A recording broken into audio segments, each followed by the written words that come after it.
almost all stories follow the same kind of structure. And it starts with an inciting event, and then there's rising action, and then there's a climax, and then there's falling action. And it's actually really difficult to make an interesting story where you only hear these two people talking, and it's spoken through a dream that's already happened. And the most of the action is about this animal that isn't directly related to this couple at all. So I don't know what I was thinking, but my hope was that it would create some interesting things and connections that I didn't see before. And that was kind of the whole exercise of making the first tree.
I did want to do something a little different with this level. I wanted it to be more open world feel, and that there was something blocking your progress, so it did encourage people to look closely and see how to unlock this blocked way.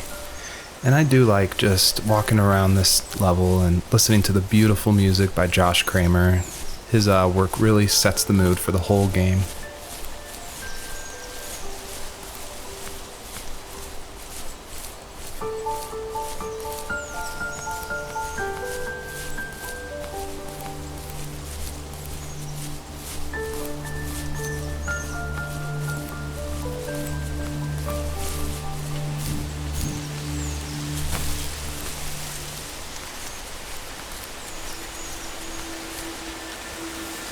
Even at my most distant, at the times when I detested him the most, he kept reaching out. For a year straight, he asked me every week when we were going camping. I thought he was just dense. Eventually, to shut him up, I agreed. We carried out the worn lawn chairs from the garage and set up a cinder block campfire at the site we'd always used behind the house. We walked down the mountain path, talking in the warm sunshine we only got a couple months of the year. Those 3 obsidian rocks shimmered alongside the shore, almost like sparklers pressed against a dark window. I'll never forget that wet stone on my feet, or how those massive mountains looked even bigger in the lake's reflection. I felt small, but grateful. As the sun set, my dad found something I hadn't seen for a long time. The tree where I'd made my first carving when I was 6. I hadn't even carved it.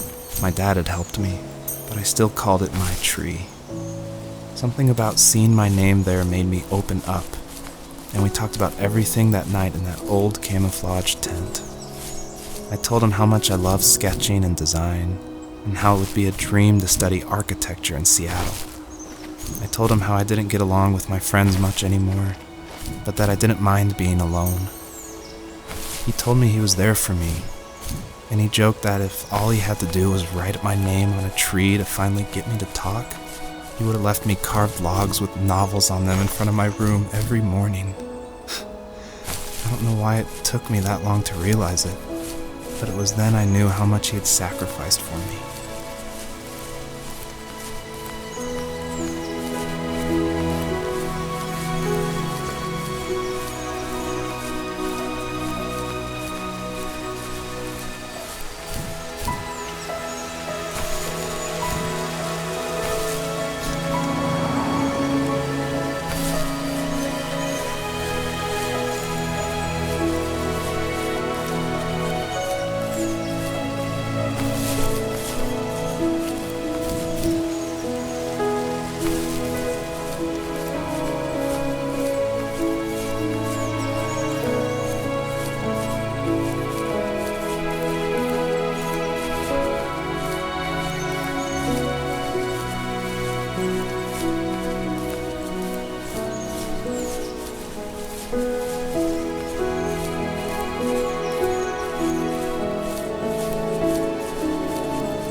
My dad built a lot of stuff in his free time.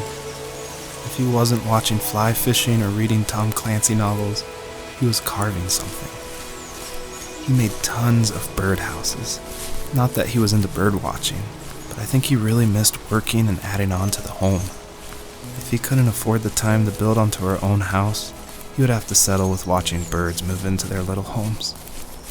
We kept an old mattress in the bed of that ugly yellow truck, so we would drive it deep into the woods and then watch the birds fly into their houses while the sun set. Usually it was accompanied by venison jerky or a cold Coke, but not a lot of talking, which is how we both liked it.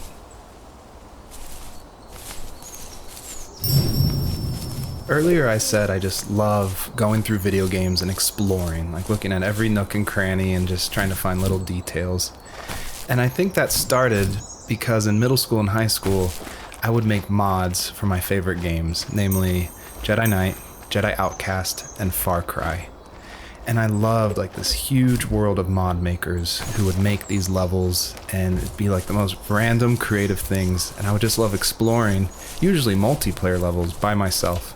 So even though I went to college for film, before that, like before high school, I was making video games and mods, and it was my favorite thing in the world. I made a ton of different levels. I made an abandoned space hotel with a dance floor and cafeteria. I made a haunted campground with cabins and tents.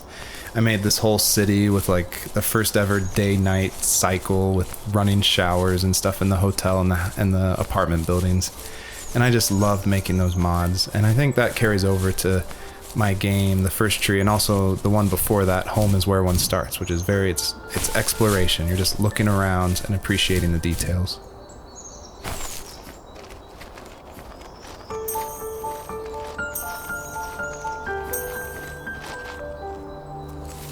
We were happiest underneath the evergreens. We decided it was time to finally map out the hundreds of acres we lived on just to pass the time during the summer. He was only free in the evenings, so I would spend the day wasting time on dial-up internet and sketching, and then we would rush into the woods, pen and map in hand, before evening fell. Sometimes, the aurora borealis would cast a cold green glow on the mountainside, and we would finish our route underneath a twilight sky. Sometimes I was lonely during those summer days, but there was comfort in the routine. A lot of teenagers aren't looking for the daily grind, though.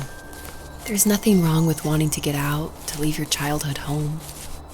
You wanted to progress, to make something of yourself. Yeah, you're right. That house. I'm sure it's the same as how I left it. But then why does it feel so different? I doubt you're the only adult to have looked back and asked that question.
perpetrator stood nearby, unfazed, like nothing was wrong. My dad is dead, and he's never coming back, Rachel. I can tell you these stories, but I can never reminisce with him again. He can never hold a grandchild that we'll probably never be able to have. I can never talk to him again, and I'll never be able to say I'm sorry for everything.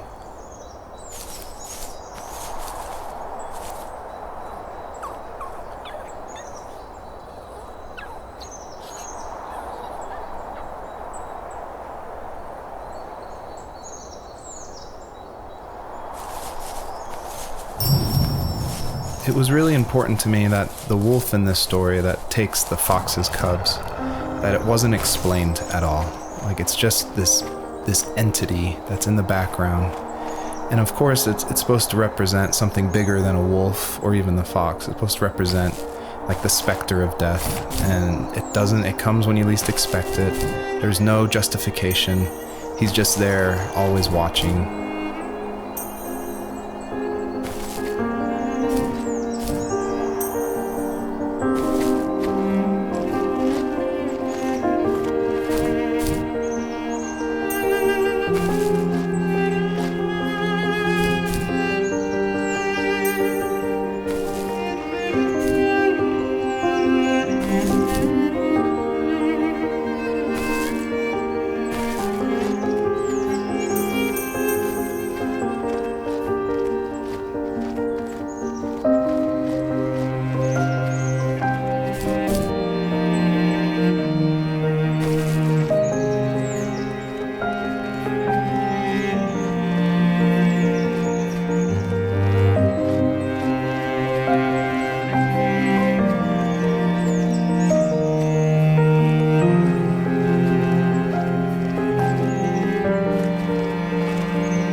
I need to go to bed. I just can't talk about this anymore. Good night.